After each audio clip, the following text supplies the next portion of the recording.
Hello guys, SI mains 2015 లో అడిగిన question చూస్తే ప్రాఫిట్ అండ్ లాస్ పైన ఇలాంటి క్వశ్చన్స్ ఇచ్చినప్పుడు కూడా మనం with in seconds of time లో చేసుకోవచ్చు. ఒకసారి క్వశ్చన్ మనం నోటీస్ చేస్తే, ఏ man cells in an article 5% above it's cost price పైన 5% అబోవ్ అన్నాడు. If he had bought it 5% less than what had paid it for it. So తను ఇంత ముందు పే చేసిన దానికంటే ఒకవేళ 5% తక్కువ కొని ఉంటే మనకేమన్నాడు, sold it at 2 rupees less, 2 rupees తక్కువకి వస్తుంది. Then he would have gain 10%. ఎంత పర్సెంట్ ప్రాఫిట్ వస్తుందంటే 10% ప్రాఫిట్ వస్తుందని చెప్తున్నాడు sir. So the cost price of the article is, అయినా కాస్ట్ ప్రైస్ ఎంత అంటున్నాడు క్వశ్చన్ లో. సో మనకి కాస్ట్ ప్రైస్ లేదు కాబట్టి let's take it as cost price as 100 or 100% అని తీసుకుంటే, దీనిపైన ఏమన్నారు మనకి, ఏ man cells it an article at 5% above it's cost price. 100 rupees ఉండేది 5% ప్రాఫిట్ తీసుకొని అమ్ముతున్నాడు.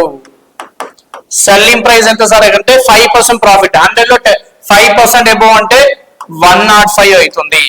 నెక్స్ట్ ఏమంటున్నాడు ఇక్కడ, if had bought it 5% less, ఇదే ఆర్టికల్ తనకి 5% తక్కువకు వస్తే 5% లెస్ చేసుకుంటే అంటే 95 రూపీస్ కే కొని ఉంటే ఎంత అమ్ముతున్నారంట, 10 రూపీస్ లాస్ కి అమ్ముతున్నాడు. దానివల్ల ఎంత పర్సెంట్ మనకి గెయిన్ అవుతుంది, 10% గెయిన్ అవుతుంది.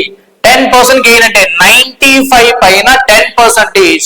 సో 95 పైన 10% అంటే 9.5. So 95 plus 9.5 which is equal to 104.5. ఇక్కడ మనకి డిఫరెన్స్ అబ్జర్వ్ చేసుకుంటే ఇక్కడేమో 105 ఉంది, 104.5 ఉంది. ఇక్కడ డిఫరెన్స్ ఎంత ఉంది సార్, ఇక్కడ మనకి 0.5 తక్కువైంది. దీన్ని మనకి ఎన్ని రూపీస్ తక్కువ అవుతుంది, ఇక్కడ 2 రూపీస్ లెస్. అంటే 0.5 is equal to 2 rupees less అంటే హాఫ్ కి 2 రూపీస్ అయితే 100 కి ఎంత, 1/2 కి 2 అయితే 100% కి 400 rupees. So the cost price is equal to 400 rupees. Yeah.